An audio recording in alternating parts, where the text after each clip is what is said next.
پیارے viewers, حفی voice میں ہم آپ کو خوش آمدید کہتے ہیں۔ سمیر آصف علی زرداری جوانی میں پلے بوائے اور اقتدار میں آنے کے بعد مسٹر 10% کے القابات، مسلم دنیا کی پہلی منتخب خاتون وزیر اعظم کے شوہر اور ایک فوجی بغاوت کا نشانہ بننے کے بعد پھانسی چڑھنے والے ملک کے پہلے منتخب وزیر اعظم ذوالفقار علی بھٹو کے داماد ہیں۔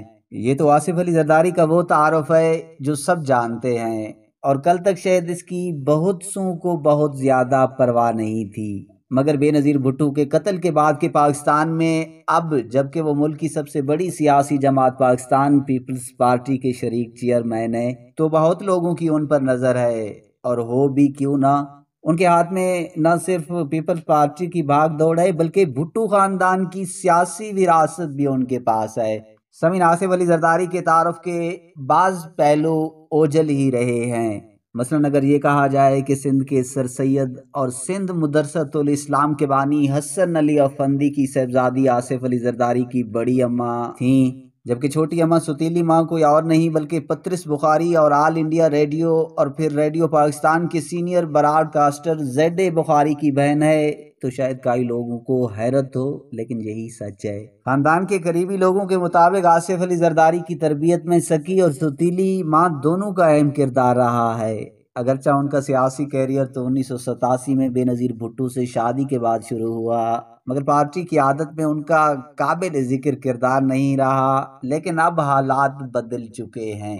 بے نظیر بھٹو کو مار دیا گیا تھا اور ان کی قیادت میں چلنے والے آصف علی زرداری اب ان کی وصیت کے مطابق خود قائد ہیں، اور کم از کم اس وقت تک بھٹو خاندان کی سیاسی وراثت کے امین بھی ہیں جب تک بلاول بھٹو زرداری عملی طور پر قید نہیں بن جاتے۔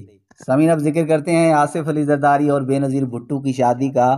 یاد رہے بے نظیر بھٹو کی شادی کارڈ بھی چھپے تھے، مگر بے نظیر بھٹو نے سختی سے منع کیا تھا کہ اس کی شادی کارڈ تقسیم نہ کیے جائیں۔ ان کا کہنا تھا کہ وہ اس دھرتی کی بہن اور بیٹی ہیں، اس وجہ سے ان کی شادی میں شرکت کی سب کو اجازت ہے۔ بے نظیر بھٹو کی 18 دسمبر 1987 کو ہونے والی شادی کی تقریب کا انعقاد بھی کسی 5 سٹار ہوٹل میں کرنے کے بجائے ککری گراؤنڈ کراچی لیاری میں کیا گیا تھا، جہاں پر دعوت عام تھی اور ہر جیالہ اس تقریب میں شرکت کر سکتا تھا۔ شادی سے ایک دن قبل بے نظیر بھٹو کی مہندی کی تقریب کا اہتمام کیا گیا تھا، جس میں پارٹی کی نوجوان لڑکیوں نے ڈھولک پر گیت گائے تھے اور پارٹی کی خواتین نے آصف علی زرداری کا استقبال ٹپے گا کر کیا تھا۔ اس موقع پر آصف علی زرداری اور ان کے دوستوں نے ککری گراؤنڈ میں رقص بھی کیا تھا۔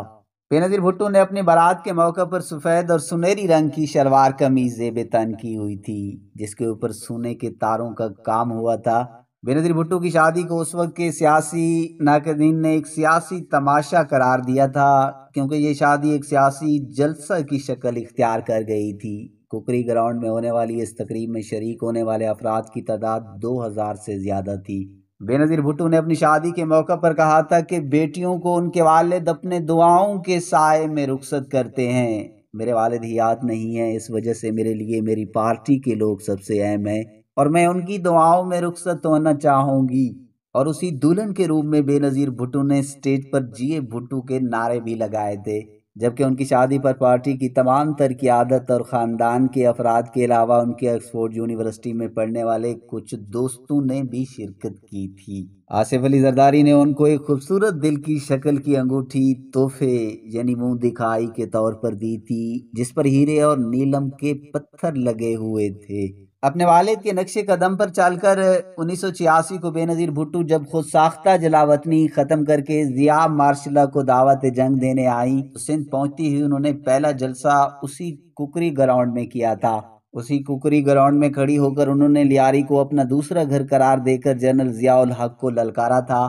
کہا جاتا ہے بے نظیر بھٹو کا خطاب سننے عوام کی اتنی بڑی تعداد امنڈ کر آ گئی تھی کہ وسیع و عریض گراؤنڈ انہیں سنبھالنے میں ناکام رہا۔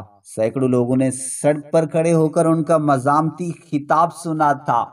سمیر، آخر میں حفی وائس کو سبسکرائب کرنا نہ بھولیے گا۔ اگر کہانی اچھی لگے تو اس کے بارے میں اپنی رائے بھی ضرور دیجیے گا۔